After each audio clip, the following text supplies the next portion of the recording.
Meghan Markle's trapped. It's all backfired. After facing huge amounts of criticism, a royal expert believes Harry and Meghan Markle have made a rod for their own backs by going it alone. They announced they were stepping back from the royal family last year and moved across the Atlantic in a bid to do things their way. But as of late, things don't seem to be going well for Harry and Meghan Markle. Last week, former Good Morning Britain presenter Piers Morgan was cleared by Ofcom.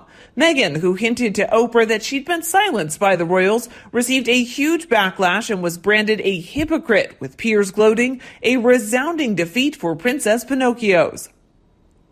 Harry faced criticism too. He spoke to a crowd at the GQ Awards via video link, and he called out the media, social media users for spreading misinformation about COVID vaccines. Meanwhile, his brother Prince William earned praise by stepping in to help an Afghan officer that he knew from Sandhurst get himself and his family to safety. Last year, Harry and Meghan's biography, Finding Freedom, detailed how the pair had felt liberated after moving to the States and leaving royalty behind them. But as their popularity seems to dwindle and their ambitions to do good have seemingly backfired, royal biographer Duncan Larcombe says that recent events show the couple are now more constrained than ever in their new life. Duncan says if freedom is being able to say what you want, when you want, to whoever you choose to speak to, then Harry has found a new degree of freedom. But if freedom is having goodwill behind you to live in peace, being able to live life as you want it, or being at peace with people that you've rode with, then freedom has not been achieved. It's backfired. Harry and Meghan seem to have totally isolated themselves. They're more trapped than ever in this new life that they've created. Now we look at how freedom is still out of the Sussexes' grasp. As royals, the couple had the luxury of financial security, but with stringent work schedules. Stepping away has allowed them to pick and choose work projects, and as a result, Harry and Meghan have signed multi-million-pound deals with Netflix, Spotify, and Apple TV. But Duncan says with these deals, there's tremendous pressure on Harry and Meghan to deliver and make success of their life in America. They've caused such an uproar for both the royal family and in the media that they don't really have the option of failing. It would be the ultimate humiliation.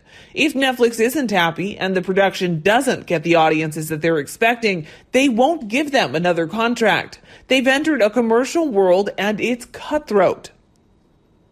On the other hand, they've isolated themselves. Meghan ditched her father for her wedding, and following the Oprah interview, Harry is reportedly barely on speaking terms with his brother or father, Prince Charles. Duncan says that Harry's spectacular fallout with his family has been heartbreaking to watch. He clearly has a lot of anger and bitterness that's built up over the years from his time in the royal family. He's gone through therapy, but the best way to heal is to make amends with loved ones.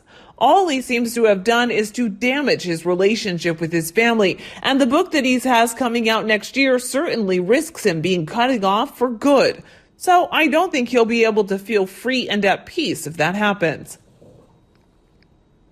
Not only that, but their popularity has nosedived. In 2017, Harry and Meghan were both in the UK's top 6 most popular members of the royal family. But a poll in 2021 revealed that they were 13th and 14th in place, only above Prince Andrew. The couple has faced a huge backlash for criticizing the royals, while Harry has been called out for his hypocrisy. Recently, he took a private jet 750 miles to a charity polo match after lecturing people to make a stand against climate change. Meanwhile, Meghan's children's book, The Bench, flopped in the UK after failing to make the top 50 bestsellers list in the first week. Duncan says, I've reported on Harry since he was a teenager, and he was the most popular member of the royal family. And going from that to where he is now must be really hard for him, and properly adds to his anger. Meghan, too, was so welcomed in the beginning, but now the UK has lost trust in her. Their popularity has totally nosedived. It's worrying to think that what Harry has left his life in America, it fails for him. I don't think he'll be welcomed back as a working royal, but he would be as a brother, son, and grandson. If Harry's not on the balcony at Buckingham Palace waving to the crowds on the day his father or his brother becomes king, then I think the public will be done with him. Meanwhile, according to a royal expert, Ms. Diana, Harry was unlucky in love until Meghan Markle walked into his life. Harry was in his early 30s at this point, and he already had asked two serious girlfriends if they would marry him. They said no, and in one case it certainly had to do with Harry's attitude and behavior. Meghan wasn't from Great Britain, so she didn't know a lot about life as a royal, let alone life as an ordinary British citizen. And Harry might not have been forthcoming with the negative side of royalty. I think Harry saw a pretty woman who enjoyed a spicy sex life, and he might have thought that she would give him the family that he always wanted. Harry was most likely love-bombed, which is something a narcissist does to a person that they're chasing.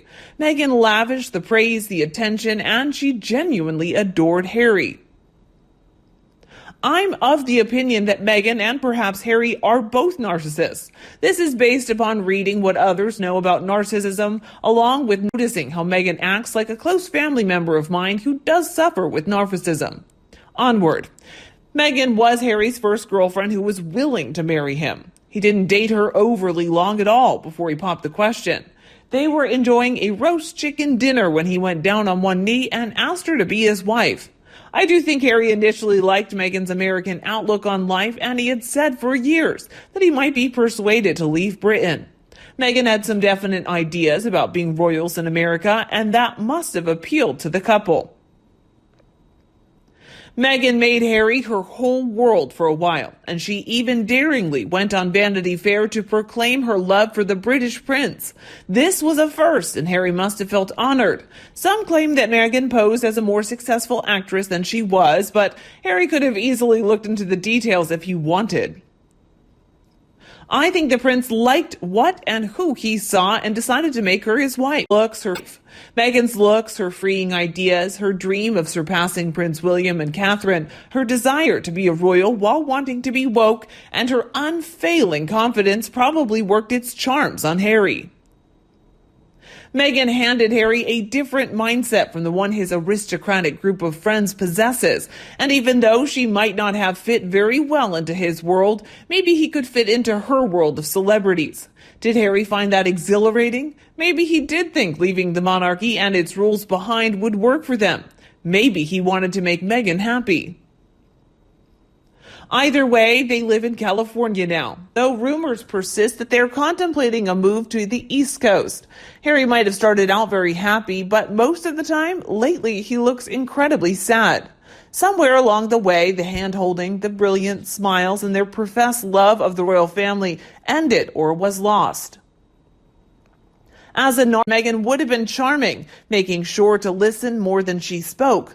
Mirroring Harry's likes and dislikes and hanging on his every word, she would have turned everything around out on him, making sure that Harry knew that everything he had to say was incredibly important to her, that she was fascinated by his stories, and that they had so much in common. This would have flattered Harry's ego to no end. In short, apart from the fact that Harry would have been attracted to Meghan physically, most likely, he would have also been addicted to the personality that she created especially for him, almost instantly. That's how good narcissists are.